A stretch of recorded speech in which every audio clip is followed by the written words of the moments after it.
So we've definitely covered a lot in this lecture, probably a lot more than we do in a typical lecture, especially mathematically. And again, this will be the last lecture where we really do any semi-complicated math at all. This isn't really even complicated math, just more complicated than what you might want to see. And so we won't be doing that in the future, but it just was really kind of necessary to get the key ideas across.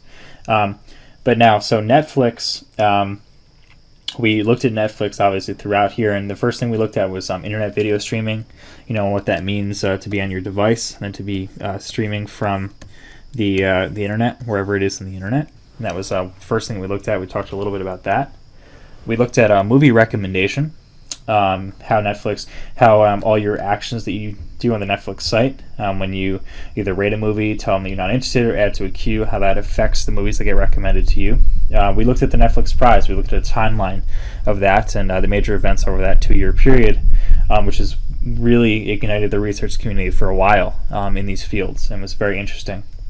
Then we really just looked at recommendation, specifically the Netflix problem. We looked at prediction, right? How it's important. You need to make a prediction of what you think the users are going to rate the movies based upon what you know about them and maybe what you know about people or movies who are similar to what you're looking at.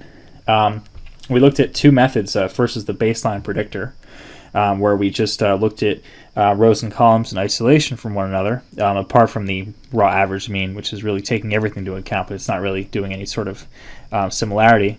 And then we looked at the neighborhood method, which is incremental upon the baseline predictor, at least in the way we presented it, and then actually doesn't treat rows and columns in isolation. So with the baseline predictor, what we're doing is we're looking at any one of these at a given time, taking a slice out like that.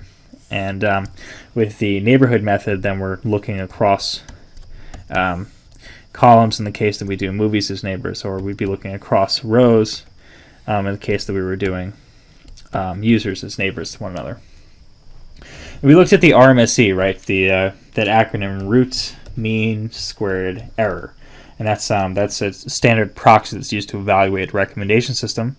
So then that's necessary here because you can't necessarily always rely on users to tell you whether they like the movies or not. You need some way to quantify it, and so the RMSE is a very standard way of doing that beyond this recommendation methods.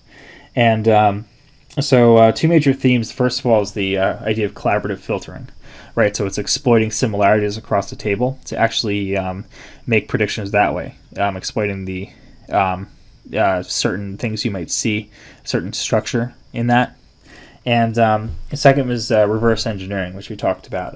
The fact that in this case we want to avoid reverse engineering. We want to avoid having someone build the end results without building a more general recommendation system first. And like the idea we said before, it's like getting the test beforehand and then taking that test when you walk in, rather than studying for the test so you learn everything and then being tested on a certain portion of it. And so those are the main themes. All right, well, hope you enjoyed the lecture, and I'll talk to you next time.